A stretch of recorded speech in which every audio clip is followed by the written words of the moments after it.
Hey guys, in this video I'm going to show you how to turn on spell check in Outlook.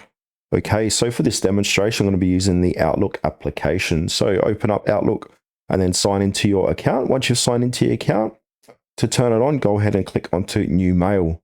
Now a new mail box is going to appear. Now once we've done that, draw our attention to the top of the page here. On the far right, we've got 3 dots for more settings. From here, scroll down and click on the editor. And then we want to go ahead and open editor. So you can see the editor toolbox on the right hand side. Now from here, we can customize our editor. So click on customize your editor. Now under Microsoft Editor settings, we want to go ahead and make sure enable autocorrect is turned on. And you can also enable auto capitalization as well.